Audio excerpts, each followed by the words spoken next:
ഇന്ന് നമുക്ക് നല്ല ബ്രോക്കൺ വീറ്റ് അല്ലെങ്കിൽ സൂചി ഗോതമ്പിൻ്റെ കഞ്ഞി ഉണ്ടാക്കി കഴിച്ചാലോ? എന്നും ഓട്സും ചപ്പാത്തിയൊക്കെ അല്ലേ നൈറ്റ് ഡിന്നറിന് കഴിക്കുന്നത്.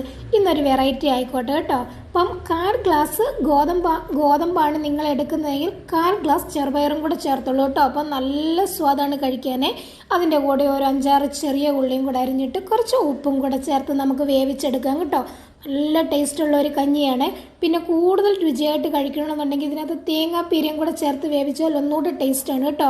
പിന്നെ നമുക്ക് ഈ ഷുഗറും പ്രഷർ കൊളസ്ട്രോളൊക്കെ ഉള്ളവരാകുമ്പോഴത്തേക്ക് ഇതുപോലെ ഉണ്ടാക്കി കഴിച്ചാൽ മതിയേ. കുറച്ച് മോരുകറിയോ രസമൊക്കെ ഇതിനകത്ത് ഒഴിക്കുവാണെങ്കിൽ ഒന്നുകൂടെ ടേസ്റ്റാണ് കഴിക്കാൻ കേട്ടോ. അപ്പോൾ ഇടയ്ക്കിടയ്ക്ക് നിങ്ങൾ ഇതുപോലെ കഞ്ഞി ഉണ്ടാക്കി കഴിക്കണേ. ഇതൊരു 2-3 മണിക്കൂർ അങ്ങ് കുതിരാനിടണം. അതേ ഗോതമ്പും നമ്മുടെ ചെറുപയറും കൂടെ ചേർത്ത് അതിനുശേഷം കുക്കറിൽ ഒരു 5-6 വിസിലടിച്ചാൽ മാത്രം മതി കേട്ടോ. നല്ല ടേസ്റ്റി ആയിട്ടുള്ള കഞ്ഞി ഉണ്ടാക്കാമേ.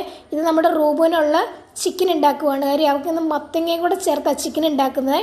അവൾ വെജീസ് ഒന്നും കഴിക്കില്ല. അതുകൊണ്ട് മത്തങ്ങയും ക്യാരറ്റും ഒക്കെ ഇതുപോലെ പീൽ ചെയ്തിട്ട് അവൾക്കുള്ള ചിക്കൻ ഉണ്ടാക്കും കേട്ടോ. അപ്പോൾ എന്തായാലും ഈ സൂചി ഗോതമ്പിൻ്റെ കഞ്ഞി നിങ്ങളൊന്ന് ഉണ്ടാക്കി കഴിക്കണം കേട്ടോ. എന്നിട്ട് പറയണേ എങ്ങനെയുണ്ടെന്നേ.